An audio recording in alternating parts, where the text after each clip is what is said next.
One of the most common questions people ask before traveling to Ethiopia is, what do I wear? What would I wear?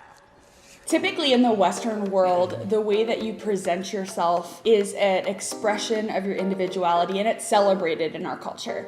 However, there's a slight difference in Ethiopian culture. What I've learned is, the way that we present ourselves, from the clothes we wear, to the words we use, to the color of our hair, to the jewelry we wear, to the makeup we wear, straying away from the social norms of dress and how you present yourself isn't a sign of your individualization or celebration of it. It's actually a sign of low character, and it's not encouraged to step outside of the social norms. So in saying that, I think the way that we dress when we're visiting another culture really matters. In an effort to be respectful of the culture we're visiting, there are some guidelines that I think would be helpful for all of us to follow.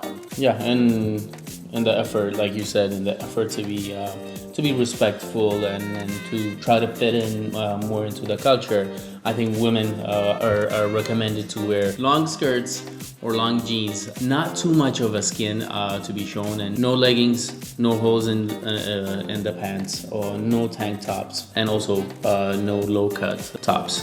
No tight clothing. And as for men, long jeans and shirts would be the best. And no shorts for you guys too.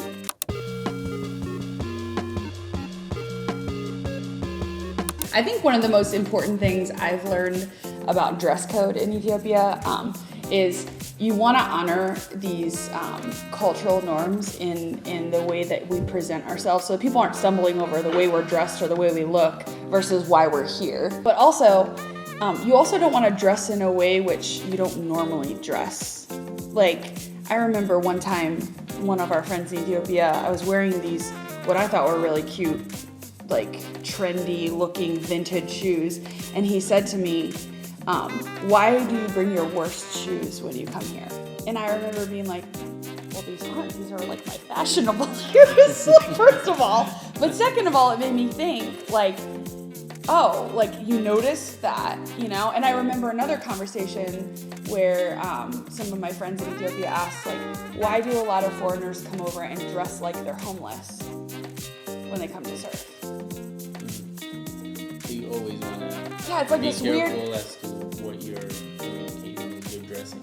yeah, it's like this weird tension of, I want to dress normal, but I want to honor the dress code, and I don't want to look like I don't care, I'm just like wearing a big bag, so, So I thought that was really interesting. And I thought, like, even learning about how, in Ethiopian culture, it's not typical for teenage girls to wear makeup. And in the Western culture, we do see a lot of teenagers wearing makeup. And so just different things you learn about ages. I remember a team member who wore a lot of rings and jewelry, and it really was a stumbling block for a lot of Ethiopians. Like, everybody just kept talking about how many rings she had on her fingers, rather than the relationships and like why we were there. So that would be one of the things to watch out for. Yeah. Keep in mind, when you're visiting Ethiopia, you're not just representing the country you come from, but you're also representing the kingdom of God.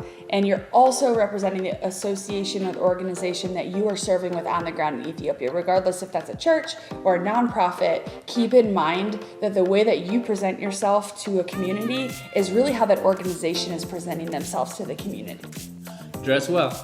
Jeans and shirts are always recommended. Not recommended. Jeans and shirts are like, please don't come naked, is what he said.